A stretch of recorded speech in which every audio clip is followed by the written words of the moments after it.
12वीं की परीक्षाएं कैंसिल हो गई हैं।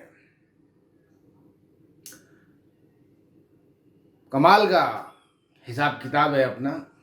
यहाँ बंगाल में इलेक्शन हो जाता है। दिल्ली, बम्बई, कलकत्ता, मद्रास, नागपुर वागपुर, पता नहीं कहाँ कहाँ से लोग जाकर के बंगाल का चुनाव करा के आ जाते हैं, मगर यहाँ से बच्चा घर से स्कूल तक जाकर परीक्षा देने नहीं जा सकता क्योंकि कोरोना है।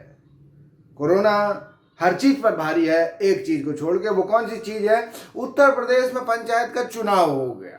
एक साइकिल पे 4 लोग बैठ करके खूब सोशल डिस्टेंसिंग की धज्जियां उड़ाते हुए ग्राम प्रधानों का निर्वाचन कर लिए। कई लोग, उनकी आत्मा को शांति मिले, चले गए हमें छोड़ के। पर जो परीक्षा ऑलरेडी सोशल डिस्टेंसिंग के साथ 1-1, 1.5 मीटर की दूरी पर बच्चों को बैठा करके होनी थी, वो कैंसिल हो गई।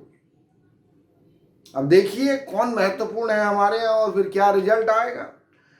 खैर, बहरहाल बात यह है कि सर्वजन हिताय सर्वजन सुखाय की बात होनी चाहिए। कई लोगों के साथ में ट्रेजेडी हुई है और बच्चे वास्तव में इस समय एक डिप्रेशन के दौर से गुजर रहे हैं, तो कहीं ना कहीं ये निर्णय एक ठीक ठाक संदेश भी देता है कि हम जान ज़्यादा जरूरी है, स्वास्थ्य ज़्यादा जरूरी है बनिस्बत इसके कि हम परीक्षा को इम्पोर्टेंस दें। पर परीक्षा की बात से याद आया कि कुछ लोगों को मतलब इस बात की परेशानी हो रही है, हम 12वीं पास होते होते पैंट फट जाती थी, यहाँ कैंसिल कर दे रहा है। ऐसा होता है 12वीं का परीक्षा कैंसिल। बात करते हैं 12वीं का इंपॉर्टेंस है भैया, मेडिकल की तैयारी, इंजीनियरिंग की तैयारी। ये पता नहीं कि मेडिकल में जाके हाल क्या हो रहा है। अच्छा, परीक्षा कैंसिल हो गई, बहुत सारे बच्चों ने भी इसको अप्रिशिएट किया, मगर कुछ बावड़े यूं चिंतित हो रहे हैं कि हमारा रिजल्ट क्या आएगा।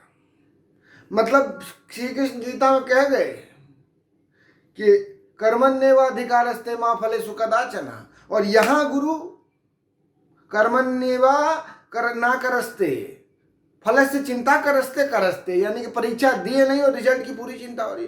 पापा मैंने बहुत मेहनत की थी इस बार, I was going to score 100 out of 100 in maths. अच्छा, परीक्षा कैंसिल हो गई तो इनके 100 में से 100 आने थे। अब इनको तो बहुत बड़ा लॉस हो जाएगा क्योंकि इंटरनल में तो 50 ही नंबर आए होंगे। खैर, इनकी चिंता फिर भी वाजिब आएगी। कुछ बावड़ों को देखिए, वो ट्वीट कर रहा है एक छोरा कि मोदी जी परीक्षा कैंसिल करा दी, वो तो ठीक है, पर अब फेयरवेल भी नहीं होगी और वो 12th बी वाली नेहा को साड़ी में कैसे देखूंगा। मतलब ट्वीट उसने किया, रिट्वीट पे रिट्वीट हो रहा है, ट्वीट वायरल हो गया, और ट्वीट के साथ साथ वो बेचारी 12th बी वाली नेहा भी वायरल हो गई। लड़के को लोग गालियां दे रहे हैं, सबसे ज्यादा वो दे रही है कि तेरी वजह से मेरा नाम बदनाम हो रहा है, मुझे बता देता मैं व्हाट्सएप पर साड़ी वाली फोटो भेज देती। साड़ी से याद आया, साड़ी पहनना आजकल वास्तव में एक इवेंट हो गया है।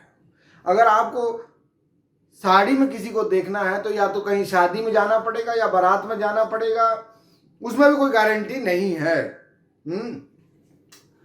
अब इसलिए उस लड़के की चिंता भी मतलब जो है वाजिब मानी जानी चाहिए, क्योंकि वो बेचारा कक्षा एलकेजी से इंतजार कर रहा था कि नेहा 12वीं की फेयरवेल में साड़ी पहनेगी, क्योंकि बाकी दिन तो या तो स्कूल की यूनिफॉर्म है या फटी जीन्स है। फटी जीन्स पर आप लोग मंद मंद मुस्कुरा रहे हैं और कुछ लोग मेरी ओर घूर कर भी देख रहे हैं।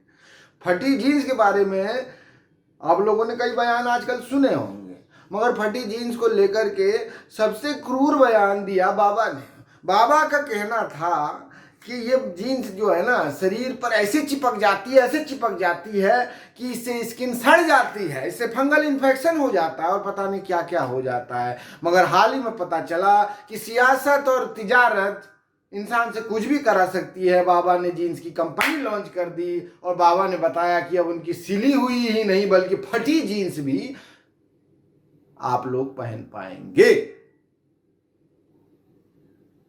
सियासत और तिजारत मैंने कहा कि इंसान से कुछ भी करा सकती है, कुछ भी बुलवा सकती है और कुछ भी भुलवा सकती है।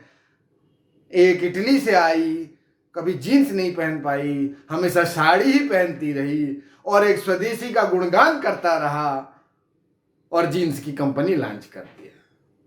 इसे कहते हैं कमाल। आजकल वैसे आयुर्वेद और एलोपैथ में बड़ा घमासान छिड़ा हुआ है। दोनों बैलों की तरह सींग अड़ाए एकदम भिड़े पड़े हैं। और मैं आपको बताना चाहता हूं कि इस लड़ाई में दोनों मुनाफे की दौड़ रहे हैं, कोई कमतर नहीं है। एक आगे है ऑलरेडी और दूसरा उससे आगे निकलना चाहता है।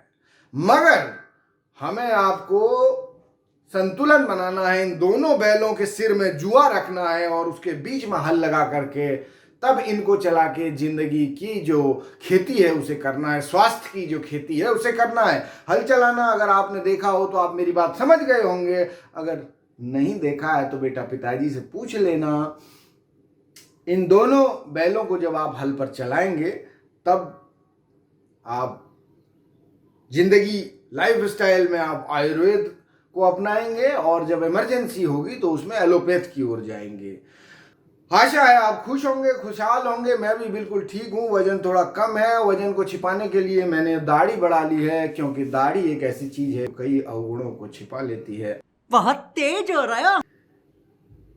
फिर मिलते हैं जल्दी, तब तक आप सब्सक्राइब कीजिए, लाइक कीजिए और उम्मीद करता हूँ कि ज़्यादा से ज़्यादा लोगों के साथ आप शेयर करेंगे। बहुत दिनों बाद आपके सामने आया, इसके लिए माफ़ी चाहता हूँ। अब कंटिन्यूटी बनाकर रखने की कोशिश करूँगा। Thank you.